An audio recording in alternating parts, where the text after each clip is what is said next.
Budget 2026-27 आने वाला है और ऐसे में कौन सा सेक्टर रहेगा तेजी में और किस सेक्टर में आ सकती है भारी गिरावट।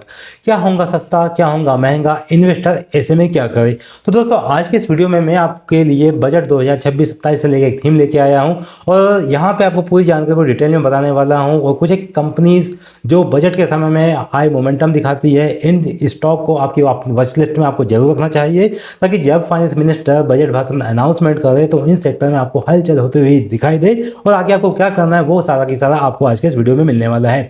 तो बात है कि बजट आने वाला है, लेकिन सवाल ये है कि बजट में फाइनेंस मिनिस्टर क्या बोलेंगी। अब यहाँ पे बजट के बाद पैसा किस सेक्टर में बनेगा और किस सेक्टर से पैसा नुकसान में जा सकता है, और अगर आपने सही सेक्टर को या सही स्टॉक को पकड़ लिया तो वो सेक्टर आपके पोर्टफोलियो को मुनाफे में लेके जा सकता है और ग्रीन कर सकता है। तो आज मैं आपके लिए बजट से संबंधित पूरी डिटेल बताने वाला हूं। सबसे पहले बजट को समझने का आसान तरीका क्या है, क्योंकि काफ़ी लोग बजट को गलत तरीके से समझते हैं, जिसके कारण जब मार्केट में बजट भाषण चालू नहीं होता है और स्टॉक मार्केट में वो अंधाधुंध ट्रेडिंग करने लगते हैं, जिसके कारण उनका जो पैसा है वो मार्केट में नुकसान हो जाता है। और आपको क्या नहीं करना है बजट के दिन, वो सारी बातें मैं आपको बताने वाला हूं। सबसे पहले बजट कोई भाषण नहीं होता, बजट होता है सरकार का पैसा लगाने का प्लान। यहाँ पे सिर्फ भाषणबाजी नहीं होती है, यहाँ पे हर एक पॉइंट जो होता है वो मार्केट के सेक्टर के दिशा को डायरेक्शन देता है। अगर बजट भाषण में वित्त मंत्री ने किसी कंपनी के संबंध में कुछ गलत कह दिया तो वो कंपनी से संबंधित जितने भी स्टॉक है, जितने भी सेक्टर, मतलब उस सेक्टर में जितनी भी कंपनी है, सारे स्टॉक के लिए निगेटिव खबर साबित होंगी। अगर किसी कंपनी के संबंधित स्टॉक में या सेक्टर्स पे फाइनेंस मिनिस्टर ने अच्छा बोल दिया तो उस कंपनी के स्टॉक या संबंधित सेक्टर में यहाँ पे तहलका मचता हुआ या मोमेंटम बनता हुआ दिखाई दे सकता है। अब सरकार तो वो उन्हीं सेक्टर में पैसा लगाएंगी जहाँ पे उसको लगेगा कि यहाँ पे कुछ अच्छी ग्रोथ इंडिया में देखने को मिल सकती है। अब मार्केट का मोमेंटम वहीं से बनेगा दोस्तों जहाँ पे पैसा आते हुए नजर आएगा और वहीं से इन्वेस्टर को सही रिटर्न मिलता है। ऐसे में कुछ एक निवेशक भी है जो लॉन्ग टर्म की प्लानिंग बजट भाषण से ही करते हैं। अब बजट भाषण 2026-27 में सरकार क्या चाहती है, इसके ऊपर आगे बढ़े इससे पहले मैं बता दूं कि मैं हूं विवेक मालवीय, स्वागत करता हूं आपको स्टॉक बिज में। अगर आप चैनल पे पहली बार विजिट किए हुए हो तो ऐसी अपडेट के लिए आप चैनल को सब्सक्राइब कीजिए, बेल नोटिफिकेशन को ऑन कीजिए ताकि स्टॉक मार्केट का कोई भी अपडेट आपसे मिस ना हो। और यह वीडियो अपने दोस्तों को भी शेयर कीजिए ताकि वो भी बजट में किस प्रकार से मोमेंटम आता है, कौन कौन सी सावधानियाँ उन्हें रखनी चाहिए, वो सारी बातें उन तक पहुँच सके। तो सबसे पहले बताते हैं कि बजट 2026-27 में सरकार क्या चाहती है। अब सरकार इस बार 4 चीज़ों के ऊपर फोकस कर रही है। तो यहाँ पे 4 चीज़ें कौन सी है उनको आपको विशेष तौर पे ध्यान रखना चाहिए, चाहे तो आप अपनी कॉपी या कोई पेन से लिख सकते हैं। तो सबसे पहले बजट जो आता है वो मिडिल क्लास यानी कि आम निवेशकों को ध्यान में रखते हुए आता है, इसलिए बजट को कहते हैं कि आम बजट के नाम से इसे कहा जाता है। अब यहाँ पे सबसे पहला पॉइंट है कि मिडिल क्लास को यहाँ पे संभालना है। दूसरा है कि इंफ्रास्ट्रक्चर और हाउसिंग को तेज करना है। तीसरा है ईवी और ग्रीन एनर्जी को बढ़ावा देना है। और चौथा है कि इंपोर्ट कम करके इंडियन कंपनीज को मजबूत बनाना है। वो इंपोर्ट कम करने की बात इसलिए इस बजट भाषण में इंपॉर्टेंट रहने वाली है क्योंकि अभी हाल ही में न्यूज़ आई कि डोनाल्ड ट्रंप जो कि अमेरिका के राष्ट्रपति है, उन्होंने 25%, 50%, 100%, 500% के टैरिफ लगाने की बात की। जब ये बात मार्केट में आई थी तो इंडियन स्टॉक में काफ़ी क्राइसिस भी देखने को मिला। अब यहाँ पे बजट भाषण के माध्यम से भारत सरकार का यही एक मुहिम रहने वाली है कि अब वो मेक इन इंडिया को और ज़्यादा तेज गति प्रदान करे। उसी प्रकार से वो इंपोर्ट करने वाली कंपनीज है उनको मजबूत करने पे खास करके अब यहाँ पे भारत सरकार का फोकस रहने वाला है। तो यहाँ पे बताता हूँ मैं कि कौन कौन से सेक्टर सस्ते हो सकते हैं और पॉजिटिव इम्पैक्ट किन सेक्टर में देखने को मिलेगा। तो आप यहाँ पे नोट कर सकते हैं अपनी कॉपी में पेन की सहायता से। तो सबसे पहले नंबर पे मैं आपको बताता हूँ सेक्टर 1 है यहाँ पे ईवी और इलेक्ट्रिक व्हीकल्स। अब यहाँ पे अगर ईवी सस्ता होता है यानी कि इलेक्ट्रिक व्हीकल यहाँ पे सस्ते होते हैं तो फ़ायदा किसे होगा। मान लीजिए कि सरकार बैटरी और ईवी पर जो टैक्स लगाती है वो टैक्स सरकार कम कर देती है। तो ऐसे में क्या होगा कि टाटा की कार सस्ती हो जाएंगी और यहाँ पे जब टाटा की कार सस्ती हो जाएंगी तो आम निवेशक जो जेब पे जो भार है वो कम लगेगा और ऐसे में जो है वो गाड़ी की डिमांड बढ़ जाएगी। जब गाड़ी की डिमांड बढ़ेगी तो सीधे सीधा फ़ायदा किसका होगा, टाटा मोटर को होगा। और टाटा मोटर्स को जब फ़ायदा होगा तो जब टाटा मोटर को सीधा सीधा फायदा होगा तो इसके साथ साथ जो बैटरीज बनाने वाली कंपनीज है उनको भी फायदा होगा, क्योंकि टाटा मोटर बैटरी नहीं बनाती है, बैटरी को एक्वायर करके लेती है। तो इसके साथ जुड़ी हुई जो कंपनी है बैटरी बनाने वाली वो है एक्साइड इंडस्ट्रीज, अमरा राजा बैटरीज, तो इनको भी फायदा मिलेगा। तो खास करके ईवी के जब यहाँ पे अच्छा कहा जाएगा, यानी कि ईवी और इलेक्ट्रिक व्हीकल के ऊपर, तो इन सेक्टर के ऊपर, यही स्टॉक के ऊपर हमें तेजी देखने को मिल सकती है। एज अ डिस्क्लेमर मैं आपको बता दूं कि इस वीडियो में मैं आपको जो भी जानकारी, जो भी स्टॉक से संबंधित बातें बताने वाला हूं, ये टोटल एजुकेशनल बेसिस पे है। यह इन स्टॉक को आप अपनी वॉच लिस्ट में जरूर रख सकते हैं, लेकिन यहाँ पे किसी भी तरह का बाय और सेल का रिकमेंडेशन नहीं है। स्टॉक को बाय और सेल करने से पहले आप अपना एनालिसिस जरूर कीजिएगा, अपने फाइनेंस एडवाइजर से आप संपर्क करें, ठीक है। अब यहाँ पे जो इन्वेस्टर की जो स्ट्रेटेजी होंगी वो किस प्रकार से काम करेंगी, तो शॉर्ट टर्म में अब हम यहाँ पे देखते हैं कि बजट कि जिस दिन अनाउंसमेंट होता है तो उस दिन काफ़ी ज़्यादा हलचल देखने को मिलती है, स्टॉक का अच्छा खासा मोमेंटम देखने को मिलता है। और यहाँ पे उस दिन में अगर देखा जाए तो निफ्टी में 1 से लेकर 2% की तेजी भी संभव है। अब यहाँ पे लॉन्ग टर्म की बात करते हैं तो यहाँ पे स्ट्रॉन्ग ग्रोथ की स्टोरी बनती है। अगर मान लो कि किसी कंपनी के ऊपर बजट भाषण में अच्छा कह दिया या कंपनी को अच्छा ऑर्डर मिल गया, कंपनी के ऊपर अच्छा निवेश आ गया, तो ये मान सकते हैं कि लॉन्ग टर्म में वो कंपनी के लिए एक पॉजिटिव ट्रिगर साबित हो सकता है। अब यहाँ मैं बात करता हूँ सेक्टर नंबर 2 की, जो कि हेल्थ इंश्योरेंस का। अभी भारत सरकार का खास फोकस जो है वो हेल्थ को लेके है, स्वास्थ्य को लेके है। अभी जैसे कि आगे बात चली थी, ऐसे में आयुष्मान भारत की भी एक मुहिम आई थी, जिसमें जो गरीब तबके के जो परिवार के सदस्य हैं, वो काफ़ी लोग हैं, उनको आयुष्मान कार्ड के माध्यम से जो 5 लाख तक का जो इलाज था वो फ्री करने की सुविधा भारत सरकार ने चलाई हुई थी। अब ऐसे में यहाँ पे हेल्थ इंश्योरेंस जो है वो भी हमारे सामने रडार पे आता है। ऐसे में हेल्थ इंश्योरेंस आज हर मिडिल क्लास की जरूरत बन चुका है, क्योंकि आप जानते हैं कि जैसे भी फैमिली में किसी भी सदस्य को कोई बीमारी आती है तो आज 2 लाख 5 लाख तक के जो खर्चा है वो मामूली बात हो जाती है। अब ऐसे में सरकार अगर टैक्स में रिलीफ देती है तो ज़्यादातर जो लोग हैं वो पॉलिसी की ओर बढ़ेंगे और पॉलिसी जो है वो बाय करेंगे। सपोज मान लेते हैं कि अगर मान लो सरकार ने किसी प्रोडक्ट पर राहत दे दी, अब उसके बाद में 10,000 15,000 रुपये उनका सीधा सीधा बचा। जब 10-15,000 रुपये सीधा बचेगा तो एक आम इन्वेस्टर या आम पब्लिक क्या सोचेंगे कि जो मेरा पैसा बचा है इसको क्यों ना मैं अपने हेल्थ के ऊपर खर्चा करूं। तो वो क्या करेंगे कि वो इंश्योरेंस में डालेंगे, ताकि वो अपने जेब को या अपने बैंक को थोड़ा सिक्योर करना चाहेंगे, अपने भविष्य को सिक्योर करना चाहेंगे। वो हेल्थ इंश्योरेंस की पॉलिसी ले सकता है। कुछ हेल्थ इंश्योरेंस की पॉलिसी ऐसी भी आती है जो कि पूरी फैमिली को कवर करती है।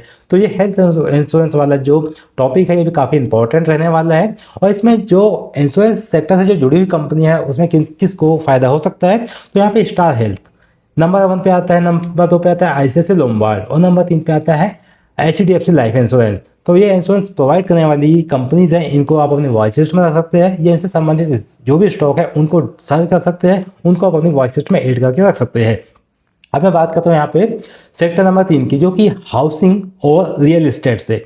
जैसे कि अभी कुछ समय पहले भारत सरकार ने एक मुहिम चलाई थी जिसमें सभी के पास आवास योजना हो, सभी के पास अपने घर हो, ये मुहिम चलाई थी।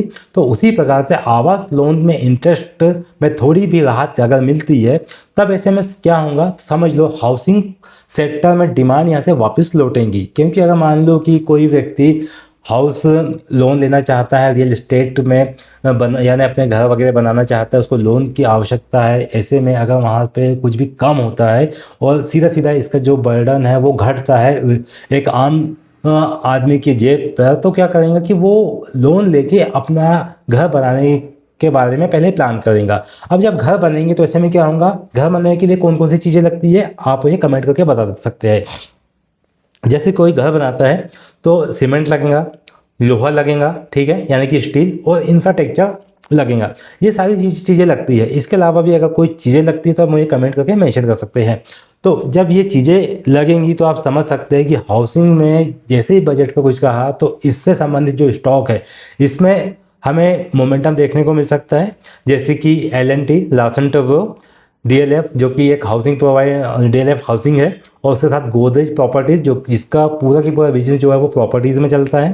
तो इन स्टॉक को आप देख सकते हैं। आवास हाउसिंग भी है, उसको भी आप ध्यान में रख सकते हैं। तो ऐसे कुछ जाने मानी कंपनीज है, स्टॉक्स है, उनको आप अपनी वॉच लिस्ट में रख सकते हैं।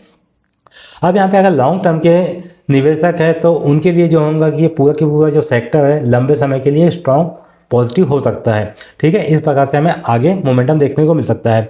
अब कौन कौन से सेक्टर महंगे हो सकते हैं, और अगर बजट भाषण में कुछ भी नेगेटिव आता है तो उसका नेगेटिव इम्पैक्ट कौन से सेक्टर पर देखने को मिल सकता है, और किस स्टॉक से आपको थोड़ी दूरी बना के रखना चाहिए, उसके बारे में भी मैं बताने वाला हूँ। दोस्तों, जैसे कि आए दिन आपने देखा है कि कैंसर से काफ़ी लोगों को कैंसर हो रहा है। आजकल जो नौजवान युवक है वो तंबाकू, अल्कोहल का ज़्यादा सेवन करते हैं, जिससे कैंसर जैसी या लीवर से संबंधित काफ़ी बीमारियां हो रही है। तो ऐसी चीज़ों को ध्यान में रखते हुए भारत सरकार हर समय ऐसे जो प्रोडक्ट बनाने वाली जो कंपनीज़ हैं उनके ऊपर टैक्स जो है वो इंक्रीज़ करती है, इसलिए ताकि जो लोग हैं जो इन चीज़ों को लेते हैं वो इससे थोड़ा डिस्टेंस मेंटेन करें। लेकिन कुछ लोग जो है तो उनको इन चीज़ों से दूर रखने के लिए इन कंपनीज के ऊपर हमेशा बजट में टैक्स लगाया जाता है। तो जो तंबाकू जो वाले प्रोडक्ट है उसमें सरकार तंबाकू को कभी सपोर्ट नहीं करती है। तो ऐसी चीज़ें जो हेल्थ को प्रॉब्लम दे सकते हैं उसमें बजट में टैक्स बढ़ा तो शॉर्ट टर्म में आईटीसी जैसे स्टॉक है ये दबाव में आ सकते हैं। और आईटीसी के साथ साथ गोल्ड फायर फिलिप्स ये भी सिगरेट तंबाकू बनाने वाली कंपनी है। तो इन दोनों कंपनीज को आप अपने वॉच लिस्ट में रख सकते हैं। अगर मान लो कि बजट भाषण में कुछ टैक्सेस बढ़ाए गए, जैसे कि अभी हाल ही में 40% टैक्स इंक्रीज हुआ, आईटीसी का स्टॉक में भारी गिरावट है, तकरीबन 12-15% आईटीसी का स्टॉक नीचे है। गोल्ड फायर फिलिप्स के स्टॉक के अंदर भी हमें गिरावट देखने को मिली। अगर अब बजट भाषण में भी कुछ नेगेटिव कहा जाता है तो इस स्टॉक के अंदर और ज़्यादा वीकनेस आ सकती है। ठीक है, अब इसके बाद स्मार्टफोन, टैबलेट, एसी और टीवी। अब सरकार चाहती है कि हम बाहर से कम और भारत से ज़्यादा चीज़ें बनवाएं, क्योंकि सरकार चाहती है, और जैसे आप देखा कि जो टैरिफ लग रहे हैं, आए दिन कुछ ना कुछ टैरिफ लग ही जाता है, तो इंडियन सरकार चाहती है कि हम मेक इन इंडिया थीम के ऊपर काम करेंगे और जो हमारे देश में चीज़ें बन रही है इसको सपोर्ट करेंगे। इसलिए इम्पोर्ट इलेक्ट्रॉनिक्स पर टैक्स बढ़ सकता है। जो बाहर से इंपोर्ट की जाने वाली जो वस्तुएं हैं, चीज़ें, उनके ऊपर टैक्स बढ़ सकता है। और जब इसके ऊपर टैक्स बढ़ेगा तो ये चीज़ें जब इंडिया में आएंगी तो ये महंगी हो सकती है। तो इसका इम्पैक्ट किस पे देखने को मिलेगा? स्मार्टफोन जो बाहर से आते हैं उस पर आपको वो महंगे हो सकते हैं। लैपटॉप जो बाहर से आते हैं वो महंगे हो सकते हैं। और एसी, रेफ्रिजरेटर जो बाहर से इंपोर्ट इंडिया में किए जाते हैं वो महंगे हो सकते हैं। शॉर्ट टर्म में इनकी कॉस्ट बढ़ सकती है।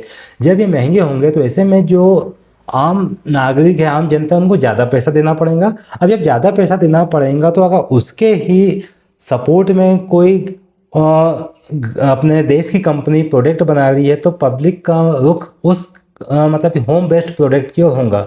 ऐसे में जो बाहर से प्रोडक्ट देने वाली कंपनी है उनके शेयर के प्राइस गिर सकते हैं, क्योंकि वो महंगे हो जाएंगे, उनको ज़्यादा टैक्स लगेगा तो वो महंगे होंगे और उसके बदले में इसका नेगेटिव इम्पैक्ट जो है इनके शेयर के ऊपर पड़ता हुआ नजर आएगा, इसके सेक्टर के ऊपर देखने को मिल सकता है। अब बजट के बाद इन्वेस्टर को क्या करना चाहिए? जैसे कि बजट भाषण हो जाता है, इसके बाद 1 से लेकर 7 दिन का मैं आपको यहाँ पे प्लान बताने वाला हूँ। शॉर्ट टर्म में आपको क्या करना है, इंफ्रास्ट्रक्चर के जो स्टॉक है उस पर ध्यान देना है। ईवी स्टॉक जो मैंने आपको बताया है, इलेक्ट्रिक व्हीकल बनाने वाले। पीएसयू बैंक, सरकारी बैंक के ऊपर भारत सरकार का ज़्यादा फोकस होता है, इनके ऊपर ध्यान देना है।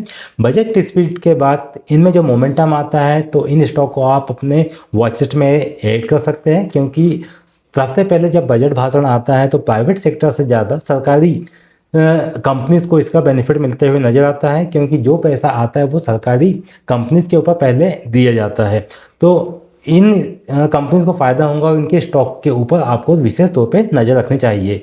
अब अगर यहाँ पे लॉन्ग टर्म के निवेशक हो, जैसे कि आपका प्लान 6 महीने 3 साल का है, ऐसे में आप ईवी एंड ग्रीन एनर्जी वाली जो कंपनीज है उनके ऊपर आप नज़र रख सकते हैं। इंफ्रास्ट्रक्चर वाली जो कंपनी है उसके ऊपर ध्यान दे सकते हैं। हाउसिंग फाइनेंस है, इनके ऊपर ध्यान दे सकते हैं। बजट भाषण में मैं कुछ अच्छा बोल दिया, स्टॉक आपको करेक्शन में मिल रहा है, गिरावट पे मिल रहा है, तो आप यहाँ पे गिरावट पे एसआईपी करने का प्लान कर सकते हैं। अब यहाँ पे आप सिंपल एग्जांपल के माध्यम से समझिए कि यहाँ पे जो स्मार्ट इन्वेस्टर होता है वो बजट के दिन कुछ नहीं करता, सिर्फ बजट भाषण को ऑब्जर्व करता है, देखता है। बजट से पहले पोजीशन बनाता है। जैसे कि अगर मान लो कि अभी बजट भाषण आने वाले 1 तारीख को, तो कुछ समय पहले यहाँ पे अभी प्री बजट रैली स्टार्ट हो चुकी होंगी, क्योंकि जो बड़े बड़े एनालिस्ट है, रिसर्चर है, वो देखते हैं कि सरकार का फोकस किस सेक्टर पे रहने वाला है, किन चीज़ों पे रहने वाला है। तो यानी कि प्री बजट रैली में आप देखोगे कि स्टॉक में कुछ एक शेयर्स के प्राइस आपको चढ़ते हुए दिखाई देंगे, क्योंकि जो बड़े बड़े एनालिस्ट हैं उनका ये मानना होता है कि इस सेक्टर में सरकार निवेश करेगी और यहाँ पे पैसा आ सकता है। तब ऐसे में लगता है तो ईवी सेक्टर को पुश यहाँ पे मिलेगा। तो आप टाटा मोटर या बैटरी स्टॉक में पहले से वॉच लिस्ट में आप यहाँ पे रखोगे और बजट आया तो न्यूज़ कंफर्म है तो स्टॉक यहाँ पे सीधा भागता हुआ आपको देखने को मिलेगा। ठीक है, और यहाँ पे लाइट एंट्री के बाद देखते कुछ लोग क्या करते हैं कि जो लाइट एंट्री है वो देखते रह जाते हैं। सपोज बजट भाषा में कुछ स्पीच किया और कंपनी समझ में कुछ बोल दिया तो वो स्टॉक जो है वो बाय करने से मिस हो जाते हैं और उसके अंदर क्या रैली इंस्टेंट आने लग जाती है। अगर हमारे वॉच लिस्ट में पहले से स्टॉक हो तो हम उसको देख सकते हैं कि किस प्रकार से इन स्टॉक के अंदर हमें वॉलेटिलिटी या मोमेंटम बनता हुआ देखने में आ रहा है। तो दोस्तों बजट में हर किसी को राहत नहीं मिलती है, लेकिन जो इन्वेस्टर सेक्टर सही पकड़ से लेता है वही मार्केट में पैसा निकालता है। अगर आप भी बजट में प्रॉफिट बनाना चाहते हैं या मुनाफा बनाना चाहते हैं तो चैनल को सब्सक्राइब कीजिएगा और टेलीग्राम चैनल को ज्वाइन कीजिए। टेलीग्राम में मैंने आपके लिए स्पेशल स्टॉक मार्केट के 30 और स्टॉक मार्केट के 100 सीक्रेट की बुक को बना के रखा है। तो बजट भाषण में किस प्रकार से हमें स्टॉक को देखना चाहिए, एनालिसिस करना चाहिए, इसके संबंध में पूरी जानकारी आपको मिलेंगी जो मैंने PDF में पूरी की पूरी मेंशन की है। तो आप इन सारी चीज़ों को देख सकते हैं, ध्यान दे सकते हैं। तो दोस्तों बजट भाषण में जब वित्त मंत्री जो अनाउंसमेंट करती है तो उसका पूरा इम्पैक्ट जो है पूरे के पूरे स्टॉक मार्केट में हर सेक्टर पे देखने को मिलता है, काफ़ी ज़्यादा वॉलेटिलिटी होती है। तब यहाँ पे आपको विशेष तौर पे ध्यान रख के काम करना चाहिए। और अब जो बजट अनाउंसमेंट होने वाला है वो 1 फरवरी यानी कि संडे के दिन यहाँ पे बजट अनाउंसमेंट होगा और संडे के दिन जो मार्केट है वो नॉर्मल डेज की जैसी ओपन होगा। सुबह 9 बजे से मार्केट ओपन होगा, 9 बज के 60 मिनट तक के प्री मार्केट सेशन चलेगा। 9 बजे के 15 मिनट से नॉर्मल मार्केट सेशन स्टार्ट हो जाएगा और ये मार्केट 3:30 बजे तक के एज इट इज़ चलता हुआ आपको देखने को मिलेगा। तो दोस्तों इसी प्रकार की अगर आप जानकारी चाहते हैं तो आप चैनल को सब्सक्राइब कीजिए, बिल नोटिफिकेशन को ऑन कीजिए ताकि स्टॉक मार्केट का कोई भी अपडेट आपसे मिस ना हो। और अगर इस टॉपिक से संबंधित आपके कोई भी कमेंट या कोई भी सवाल है तो आप मुझे कमेंट कर सकते हैं और आप मुझे बताइए कि आपको का निवेश कौन से सेक्टर में, किस सेक्टर के ऊपर आपको भरोसा है, कौन सा सेक्टर पे भारत सरकार की राहत मिल सकती है और उस स्टॉक में आपको मोमेंटम देखने को मिल सकता है। कमेंट करके आप अपने स्टॉक का नाम जरूर मेंशन करें। मिलते हैं दोस्तों अगले वीडियो में ऐसी इन्फॉर्मेटिव जानकारी के साथ, तब तक के लिए अपना ध्यान रखिए। नमस्कार।